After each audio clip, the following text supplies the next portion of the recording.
नमस्कार. प्रत्येक प्रवासामागे एक कथा असते. स्वप्नांची, संघर्षाची आणि जिद्दीची. गोंदियाच्या एका छोट्याशा गावातून सुरू झालेला हा प्रवास 1990 मध्ये वर्धीपर्यंत पोहोचला. कर्तव्याला प्राधान्य देत, कुटुंबाला सोबत घेत 35 पेक्षा अधिक वर्षे हा प्रवास सुरू राहिला. PSI पासून ACP पर्यंत ही केवळ पदांची वाटचाल नव्हती. ही होती एका व्यक्तिमत्वाची घडण. ही कथा आहे एका आदरणीय व्यक्तीची, एक आदर्श अधिकाऱ्याची आणि आमच्या पप्पांच्या प्रवासाची.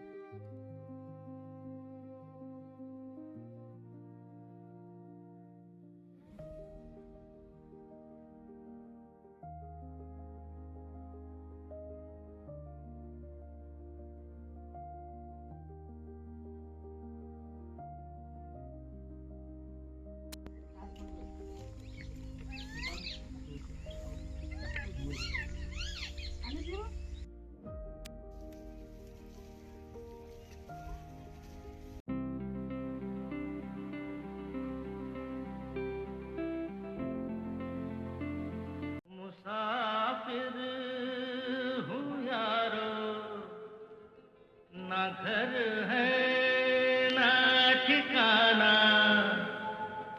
ए,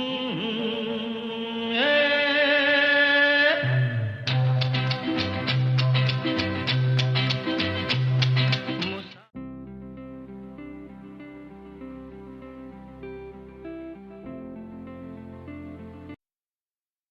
कहना है, कहना है, कहना है, कहना है, आज तुमसे ये पहली बार। ओ तुम ही तो लाई हो जीवन में मेरे प्यार प्यार प्यार। कहना है, कहना है, आज तुमसे ये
कुछ पाने की हो आस आस, कोई अरमा हो जो खास खास आशाएं,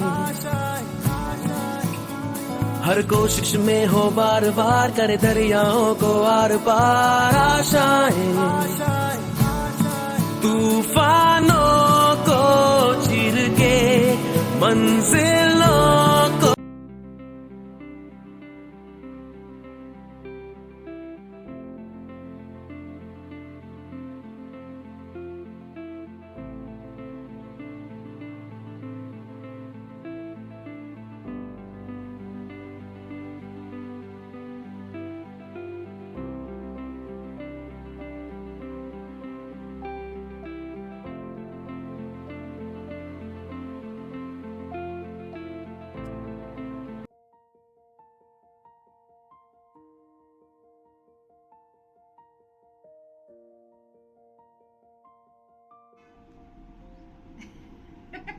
JCB साहेबांसोबतचा प्रवास खूप खडतर वाटेतून मला प्रवास करावा लागला आहे. आता सध्या व्यवस्थित आहे आणि खूप छान आहे आणि पुढे असंच चालत राहो हीच मी श्री माताजीच्या श्रीचरणी प्रार्थना करते.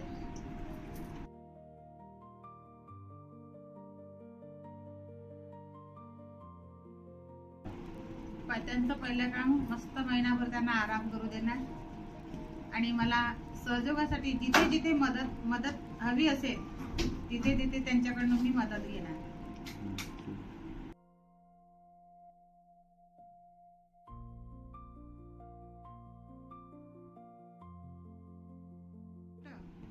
मला ते खर्चाबाबतीत कधीही कोणताही प्रश्न करत नाही.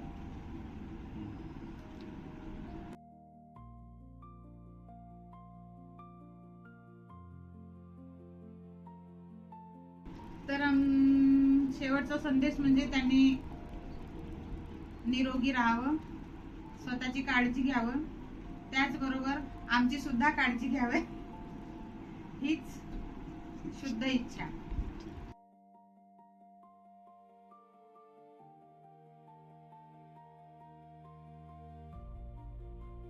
कोणता? जेव्हा मी जिल्ह्यातून सालेकसा जिल्हा गोंदिया या ठिकाणी अतिशय नक्षलग्रस्त क्षेत्रामध्ये काम करताना त्या ठिकाणी आलेल्या अडचणी आम्ही अडचणीशी तोंड दिलं आणि नक्षलवाद्यांशी दोन हात केले, लढा दिला आणि गोळीबार करून नक्षलवाद्यांना सडोके पळो करून सोडलं. त्यातल्या त्यातच त्या कालावधीमध्ये एक PSI परीक्षा ची तयारी करण्याकरिता MPSCची तयारी करण्याकरिता मला एक संधी मिळाली. त्या संधीमध्ये मी अभ्यास केला मुलं असताना आणि अभ्यास करताना अगदी माझ्या अर्धांगिनीनं माझ्या पत्नीनं मला एवढा अभ्यास करताना सहकार्य केलं हे महत्त्वाचं माझ्याकरता आहे. आणि नंतर परीक्षा दिल्यानंतर जेव्हा MPSC क्वालिफाय केलं आणि PSI झालो असं मला जेव्हा आनंदाची वार्ता पोहोचली तेव्हा मला जीवनातील अतिशय आनंद झाला. तोच माझा एक महत्त्वाचा क्षण होता.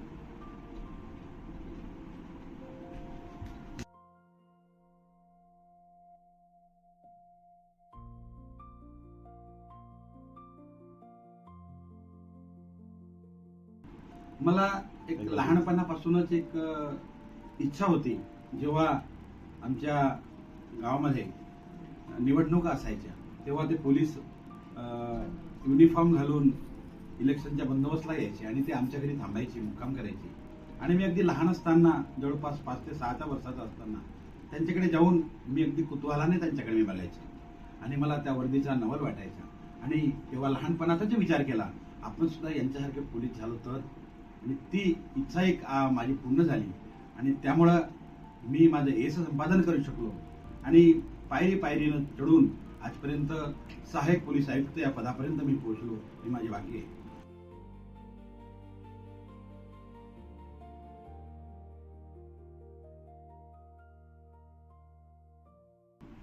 आतापर्यंत 36 वर्ष 6 महिने पोलीस विभागाला अगदी दिलं.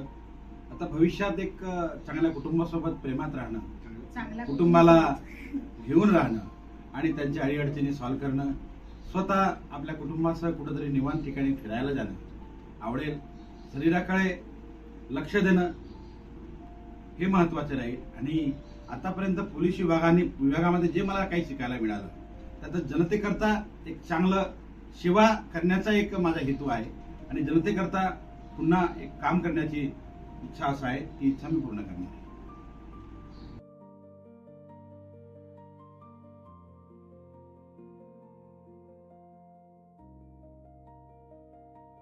पोलीस व्हायला हरकत नाही. एक जनतेची सेवा करण्याकरिता आपल्याला संधी मिळतं. एक आपली सेवा जनसेवा हीच खरी ईश्वर सेवा म्हणायला हरकत नाही आणि त्याप्रमाणे मी आतापर्यंत कार्य केलेलं आहे. त्याचप्रमाणे माझा एक छंद होता. लहानपणापासून मी नाटकामध्ये विविध झाडीपट्टी हा नटसंचय वडसा देसाईगंज या ठिकाणी या नाटकांमध्ये मी विविध भूमिका या ठिकाणी केलेल्या आहेत. भविष्यात आता उरलेल्या काळात जर मला संधी मिळाली तर नक्कीच नाटकात सहभागी होऊन एक चांगला कलाकार म्हणून मी बनवून दाखवणार.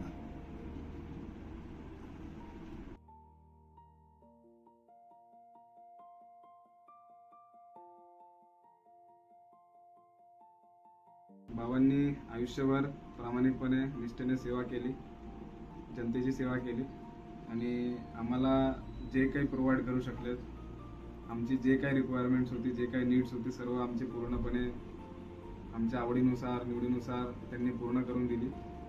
त्याचा मला खूप अभिमान आहे आणि ज्या प्रकारे ते लोकांसोबत वावरतात ते आम्हाला शिकायचं खूप महत्त्वाचं वाटतंय. आमच्याकडनं शिकणं होत नाही.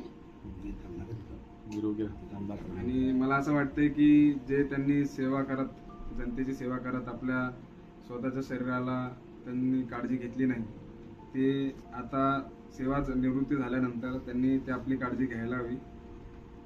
निरोगी राहा, आनंदी राहा. जय हिंद, जय महाराष्ट्र.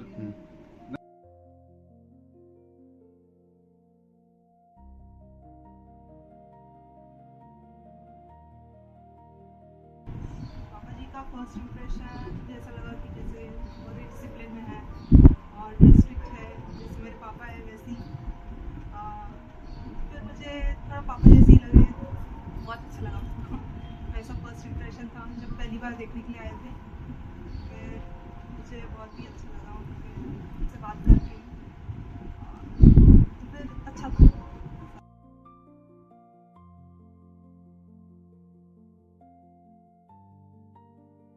पापा के लिए फाइनल मैसेज.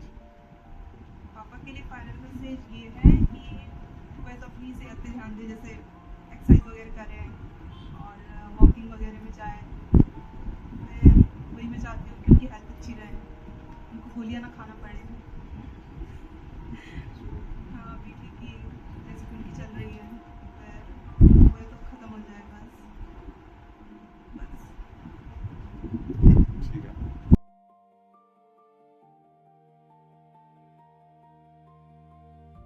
बद्दल सर्वात मोठा अभिमान म्हटलं तर त्यांची डिसिप्लिन आणि त्यांची रिस्पॉन्सिबिलिटी, कशा प्रकारे आपले टास्क प्रत्येक दिवस कंप्लीट करावं स्टेप बाय स्टेप.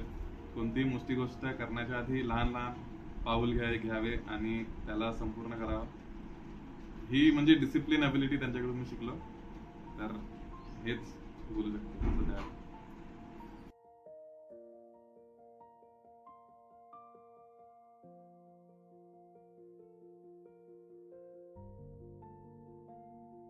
पापा को क्या बताओगे? आज पप्पांना एकच गोष्ट सांगणार की आम्हाला तुम्ही आमचे पप्पा आहात हे असल्याचा अभिमान आहे. पुढे हेच म्हणणार की तुम्ही स्वतःकडे लक्ष द्यावं, एक्सरसाइज करावी, योगा वगैरे करावं आणि हेल्दी आणि निरोगी राहावं, हीच आमची इच्छा.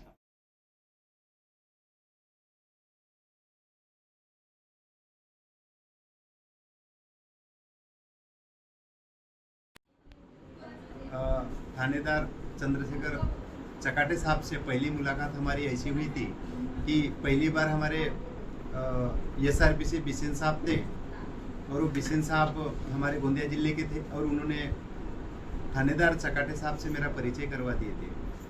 ये बात थी 2007 की बात थी। इन थानेदार चकाटे साहब से मेरी बात हुई और फिर हम लोग बिसेन जी के यहाँ करीबन 2 घंटा काफ़ी सारा परिचय और काफ़ी सारी चीज़ें निकली। इन चीज़ों में से मैं चकाटे थानेदार साहब को ये बताया था कि मैं रियल इस्टेट का बिजनेस करता हूँ, मेरे लेआउट है और इसमें मैं डील करता हूँ करके। साहब मुझे कह रहे थे कि आप नेक्स्ट मंथ तक हम ज़रूर आएंगे, आप हमारा इंतज़ार कीजिए और आपके साथ ज़रूर मिलेंगे। लेकिन देखो कुछ ही दिनों बाद साहब फिर रिटर्न नागपुर आ गए और हमने इनको एक सुंदर सा मकान बनाने के लिए एक प्लॉट भी दिए सर को। तभी सर के अंदर कुछ चीज़ें मुझे दिखने में आई। वो चीज़ें इस प्रकार थी कि सादगी, अनुशासन और अपनापन देखकर मुझे लगा कि थानेदार चकाटे साहब रिश्तों को आगे ले जा सकते हैं और दोस्ताना भी निभा सकते हैं। ये मुझे पहली मुलाकात उनके साथ अच्छी लगी।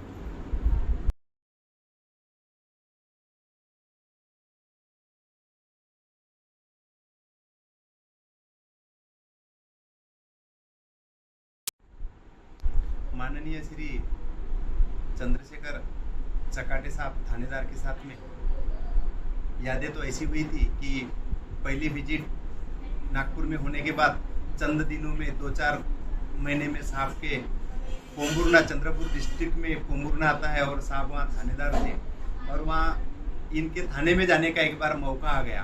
कुछ व्यवहारिक मौका था तो साहब के मैं तो पहली बार जा रहा था वो पोम्बुर्ना चंद्रपुर जिले में।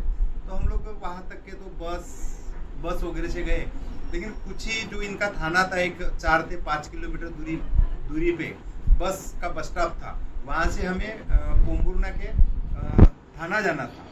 तो हमें कुछ गाड़ियाँ काली पीली टाटा सुमो वगैरह चल रही थी तो काफ़ी सब भर के चल रहे थे, तो ऐसे कोई बिठाने के लिए आगे पीछे देख रहे थे। तब हमने एक काली पीली को रोका और उनको कहा कि भाई हमको अर्जेंट जाना है, क्योंकि हमको रिटर्न नागपुर भी आना था। तो वो गाड़ी वाले ने बोला कि भैया जाना कहाँ है, गाड़ी तो फुल है। तो हमने बोला कि नहीं, वो जो पोम्बुर्ना के जो थानेदार है चंद्रशेखर चकाटे साहब, इनके थाना जाना है हमें। तो वो बोला कि अरे भाई वो तो इम्पोर्टेंट और बहुत अच्छा व्यक्तित्व को आप मिलने जा रहे हैं। तो उन्होंने हम अपनी जगह नहीं रहने के बाद भी उन्होंने अपनी जगह एडजस्ट की और हम 2 लोगों को वहाँ पे बिठाला और इनके थाने तक पहुँचाया। तभी मुझे एक मैसेज अपने अंदर डाल दिया। मैं तो चकाटे साहब को मिला नहीं, लेकिन उसके पहले ही मेरे अंदर एक मैसेज गया कि जिसको मिलने जा रहे, जो व्यक्ति हमको मिला हुआ है सही में परफेक्ट और अच्छा व्यक्ति है जिसका नाम चलता है, और ऐसे व्यक्ति को मिलने जा रहे। और वहाँ जाने के बाद थानेदार चकाटे साहब ने इतना मान सम्मान किया हमारा। वो तो रुतबेदार वर्दी पे थे, थानेदार थे वहाँ के, वो चले तो उनके पैरों के निशान भी लगते थे। वो थानेदार थे, उन्होंने इतना मान सम्मान किया, हमको घर पे खाना खिलाया, एक अपना व्यक्ति रखा थे हमारे सेवा के लिए, और हम बहुत खुश हुए। तब लगा कि ये बहुत ही व्यक्तित्व के अच्छे धनी है। धन्यवाद थानेदार साहब, जय हिंद।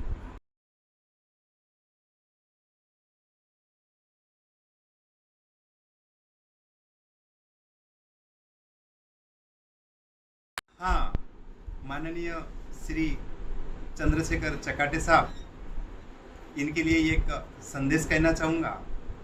आज चकाटे साहब पुलिस कर्मचारी से पुलिस भर्ती में ज्वाइनिंग करके आज इनका जो सफ़र जो चलते जा रहा है, पुलिस डिपार्टमेंट से पीआई, थानेदार और एसीपी के रैंक तक जो पहुँचे हुए व्यक्ति है, जो 0 से निकले हुए व्यक्ति, आज इनका अगर जन्मस्थल अगर देखा जाए तो गोंदिया जिले में एक छोटा सा गांव है पाठेकुर्रा करके। और पाठेकुर्रा गांव बोलो तो आप देखे होंगे कि ग्रामीण क्षेत्र के गांव कैसे होते हैं कि जब हम लोग भी जब छोटे थे तो एक एजुकेशन करने के लिए बाहर जाते हैं तो अच्छे से गाड़ी वाड़ी तो होती ही नहीं, लेकिन रोड भी सिस्टम में नहीं होते। कहीं अगर जाने का रहा तो हमारा पैंट को और भी करीबन ऊपर लटका के जाना पड़ता था नदी नाले से, और ऐसी जगह से निकल के साहब पुलिस भर्ती में ज्वाइन होकर इन्होंने एक अच्छे ईमानदारी के साथ पुलिस की ड्यूटी करके एक अच्छे प्रमोशन से प्रमोशन करके ये आज महाराष्ट्र पुलिस में एसीपी रैंक तक पहुंच चुकी है। तो ये एक बहुत गर्व की बात है हमारे लिए और चकाटे साहब के लिए भी बहुत गर्व की बात है और खुशी की बात है कि आज उन्होंने एक अच्छा काम किया और अनुशासन के साथ लोगों को न्याय दिया। उन्होंने आज महाराष्ट्र पुलिस का गर्व से नाम बढ़ाया, उन्होंने पुलिस वर्दी का मान रखा है। ऐसे व्यक्तित्व आज हमारे बीच में है और वो आज रिटायर्ड हो चुके हैं, जिन्होंने 36 साल पुलिस डिपार्टमेंट में ड्यूटी करके उन्होंने एक लोगों को, समाज को एक अच्छा संदेश दिया है। सर, आपका ये संदेश पूरा समाज ऋणी रहेगा और आपके लिए ये संदेश है सर हमारी तरफ से कि अभी आप रिटायरमेंट होने के बाद अपने परिवार को अच्छा समय दें, अपने बच्चों को अच्छा समय दें और अपने सेहत के तरफ बहुत ज़्यादा ख्याल रखें। सर जी, आपने अभी तक का जो आपका सफ़र गया, ये सफ़र सिर्फ लोगों के लिए गया। आपने सेवा किए, समाज में देश की सेवा में बहुत समय दिए। इसके बाद आप अच्छे व्यक्तित्व बन के बढ़िया समय पे व्यायाम करके मैं ईश्वर से प्रार्थना करता हूँ कि ईश्वर आपको स्वस्थ रखे, अच्छे रखे और बढ़िया अपने परिवार के साथ ज़िंदगी जिए। जय हिंद, जय भारत।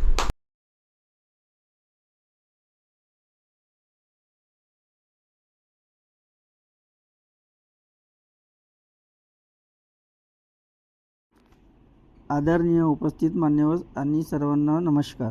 आज माझे भाऊजी DYSP पदावरून निवृत्त होत आहेत. हा आमच्यासाठी अभिमानाचा आणि भावनिक क्षण आहे. त्यांनी आपल्या पोलीस सेवेत प्रामाणिकपणे आणि कर्तव्यनिष्ठेने समाजाची सेवा केली. भाऊजी आज गणवेशाची जबाबदारी संपवली असली तरीही आपल्या आयुष्याचा नवा आणि आनंदाचा अध्याय सुरू होत आहे. आपल्या पुढील आयुष्यासाठी उत्तम आरोग्य, आनंद आणि समाधानाचा मनपूर्वक शुभेच्छा. आपल्या सेवेला मनापासून सलाम. जय हिंद.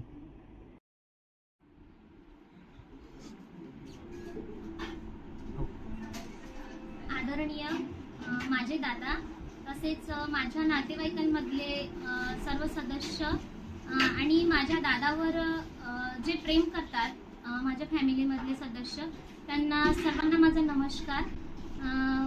सर्वप्रथम दादाबद्दल मला आज बोलण्याची संधी मिळाली, त्याबद्दल मी खूप आनंदी आहे. आणि मला म्हणजे असं बोलण्यासाठी माझ्याकडे खूप सारे शब्द पण आहेत आणि नाही पण आहेत याचबरोबर, परंतु मी बोलण्याचा प्रयत्न करते कारण माझे दादा आहेच तसे. माझे दादा हे मला 2009मध्ये मिळाले. म्हणजे माझं लग्न झालं. मी प्रॉपर गडचांदूरची आहे. चिमूरला मला सासर मिळालं. तर पांडुरंग शिवदास नवले यांच्यासोबत माझं लग्न झालं. तर माझ्या मिस्टरांचे माझ्या दादासोबत म्हणजे चंद्रशेखर चाकाटे सरांसोबत यांचे नाते होते. तर ते दादा माझे चिमूरला ठाणेदार म्हणून कार्यरत होते पोलीस स्टेशनला. तर त्यांचं आणि माझ्या मिस्टरांचे चांगले रिलेशन होते, त्यामुळे माझं त्यांच्यासोबत बॉन्डिंग जमलं. सर्वप्रथम 2009मध्ये लग्न झाल्यानंतर मी काही दिवस त्यांच्यासोबत संपर्कामध्ये नव्हती. बट त्यानंतर 2010मध्ये म्हणजे जसं 10च्या सुरुवातीला मी त्यांच्याकडे वर्धेला जेव्हा फर्स्ट टाइम गेली तेव्हा माझं ताईसोबत आणि दादासोबत म्हणजे संपर्क आला. तर दादा आणि ताई खूप खूप खूप अतिशय चांगले आहे. त्यांच्याबद्दल बोलावं तेवढं कमीच आहे, कारण माझ्या आयुष्यामध्ये मला भावाची कमी आहे. माझ्याकडे भाऊ आहे पण नसल्यासारखं आहे. पण जेव्हा 2009मध्ये मी यांच्याकडे गेली आणि यांच्याशी जोडली तर मला एक सख्या भावापेक्षाही खूप मोठा म्हणजे आई वडिलांपेक्षाही म्हणजे सर्वश्रेष्ठ मी यांना मानते दादाला. तर ते मला मिळाले. त्याचं सगळं श्रेय मी श्री माताजीला देते. त्यासाठी श्री माताजी थँक्यू. आणि ताई दादा तुम्हाला पण थँक्यू, तुम्ही माझ्या आयुष्यात आल्याबद्दल. आणि श्री माताजींनी मला हे गॉड गिफ्ट दिलं आहे. तुम्ही माझ्या आयुष्यात आहात. माझ्या चांगल्या वाईटामध्ये मला सर्वप्रथम तुम्ही मला चांगलं वाईट सगळं मार्गदर्शन करता आणि त्याचं सगळं श्रेय तुम्हाला जातं. तसंच दादाबद्दल बोलावं तेवढं फारच कमी आहे. कारण दादा हे म्हणजे माझ्या मिस्टरांच्या सांगण्यामुळे किंवा 2009 पासून मी यांच्यासोबत, आता 2026 आहे, यांच्यासोबत संपर्कात आहे. जेवढे दिवस मी माझ्या आई वडिलांकडे नाही जात तेवढे दिवस मी यांच्याकडे घालवते. एवढं सारं मला प्रेम मिळते यांच्याकडून, त्याच्याबद्दल मी त्यांची ऋणी आहे. आणि दादाबद्दल बोलावं तर खूप छान आहेत दादा. दादा नागपूरला आता SCP होते, तर त्यांचं आता सध्या रिटायरमेंट झालेलं आहे. रिटायरमेंट हा सर्वांच्या आयुष्यामध्ये असतो. निरोप समारंभ म्हणजे जसं आपण जन्माला येतो तर आपला शेवट एक ना एक दिवस असते. या धर्तीवर, या पृथ्वीवर जन्माला आलेला प्रत्येक माणूस त्याचा शेवट हा असतोच. त्याचप्रमाणे नोकरीची सुरुवात, नोकरीचा शेवट हा असतोच. तर शासनाने असं नेमून दिलं आहे की वयाच्या एवढ्या वर्षापर्यंत काम करा, त्याच्यानंतर तुम्हाला घरी बसावं लागेल समाजसेवा झाल्यानंतर. तर तसंच माझ्या दादाचं पण आहे. त्यांचं आता वयाचे 58 वर्ष पूर्ण झाले आहेत, त्याच्यामुळे त्यांना रिटायरमेंट मिळालेलं आहे. तर त्यांच्याबद्दल बोलावं म्हणजे दादा खूप छान आहेत. दादांनी समाजसेवा केली आहे. ताईच्या मते असं होतं, मला सांगण्यात येत होतं की तुझे दादा, मला ताईची नेहमी तक्रार असते की तुझे दादा मला वेळ देत नाही, तुझे दादा मला वेळ देत नाही. तर ताईनी कुटुंबाला खूप छान पद्धतीनं सांभाळलं आहे. माझे 2 भाचे आहे, म्हणजे दादाचे ताईचे 2 मुलं. त्यांना दोन्ही मुलांना खूप चांगले संस्कार दिले. ते पण खूप चांगल्या पदावर आहेत. बिचारे दोघं पण चांगल्या पद्धतीनं काम करत आहे. आणि दादाचं आता रिटायरमेंट झालं आहे, तर माझ्या भाच्यांना हेच विनंती आहे की माझ्या दादाचं चांगल्या पद्धतीनं सांभाळ करावं, माझ्या दादाला समजून घ्यावं आणि माझ्या ताईला पण समजून घ्यावं. आणि त्यांच्या आयुष्यामध्ये समोरचे जे काही पुढील स्वप्न असतील ते स्वप्न श्री माताजीने पूर्ण करावं, अशी मी श्री माताजीच्या चरणी इच्छा बाळगते, श्री माताजीला प्रार्थना करते. आणि दादाच्या पुढील वाटचालीसाठी त्यांना भरभरून असा शुभेच्छा देते. मी तर कोणी नाही आहे, मी अशी म्हणजे त्यांची एक मानलेली बहीण म्हणा किंवा काही म्हणा, पण माझ्या आयुष्यामध्ये जे मला मिळालं त्यांच्याकडून, माझ्या मुलींसाठी ते नेहमी तत्पर असतात की मुलींना चांगलं गाईड करतात, मुलींचा चांगला विचार करतात, माझ्याबद्दल चांगला विचार करतात. आणि माझ्या फॅमिलीमध्ये मला तर असं त्यांच्या कोणाचकडून एवढं प्रेम मिळालं नाही. माझ्या आईकडून नाही, वडिलांकडून नाही, भावाकडून नाही, आणि इवन मला बहीण पण नाही. तर माझ्या आयुष्यामध्ये माझ्या भावाची कमी या दादांनी पूर्ण केली आणि बहिणीची कमी या ताईने पूर्ण केली. त्याच्याबद्दल त्यांचे खूप सारे धन्यवाद मानते, श्री माताजीला धन्यवाद मानते आणि त्यांच्या पुढील वाटचालीसाठी खूप साऱ्या शुभेच्छा देते. जय श्री माताजी. धन्यवाद.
भरोसा